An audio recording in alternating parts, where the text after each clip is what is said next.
Jésus est venu sur terre pour détruire les œuvres de Satan, comme mentionné dans la première épître de Jean, chapitre 3, verset 8, pour établir le royaume de Dieu et nous libérer du pouvoir de Satan, selon Marc, chapitre 12, verset 28, Luc, chapitre 4, verset 18, et Actes, chapitre 26, verset 18. L'un des points principaux de l'évangile de Marc est l'objectif primordial de Jésus de vaincre Satan et ses puissances démoniaques. Dans Marc, chapitre 3, verset 27, Jésus illustre le principe de ce conflit spirituel en termes de lier l'homme fort, c'est-à-dire Satan, et de piller sa maison, ce qui signifie libérer ceux qui sont asservis par Satan ou possédés par des puissances démoniaques et récupérer ses vies pour le royaume de Dieu. Ce pouvoir sur Satan est particulièrement évident dans l'expulsion des démons ou des mauvais esprits. Chasser ou expulser signifie l'exercice de l'autorité de Jésus pour forcer les puissances démoniaques à abandonner le contrôle des personnes dont elles ont asservi la vie et dont elles ont habité le corps.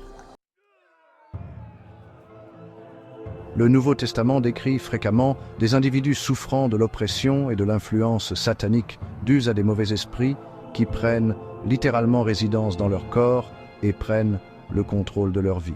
Tout au long des évangiles, qui sont les récits de la bonne nouvelle et la véritable histoire de Jésus-Christ, Jésus démontre son pouvoir et son autorité pour libérer les gens des conditions d'oppression et d'esclavage spirituel.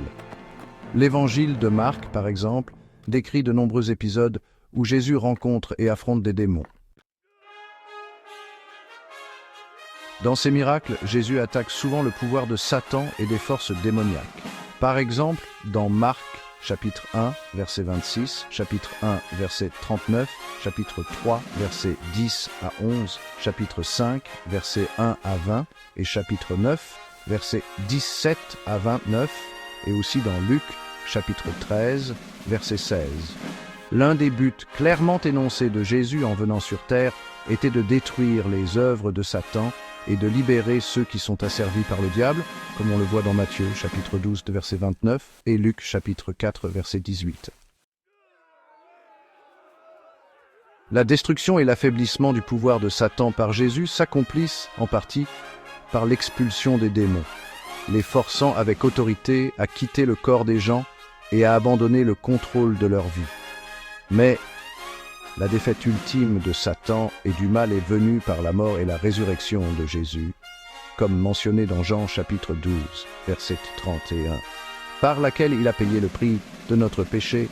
Cela a brisé le pouvoir du royaume de Satan et restauré le pouvoir du royaume de Dieu dans la vie des gens. L'œuvre et le sacrifice personnel de Jésus ont assuré la défaite de Satan et la victoire ultime de Dieu sur lui, comme indiqué dans Hébreux, chapitre 2, verset 14. L'enfer, appelé en grec Géhenne, est le lieu du châtiment éternel, du tourment et de la séparation d'avec Dieu.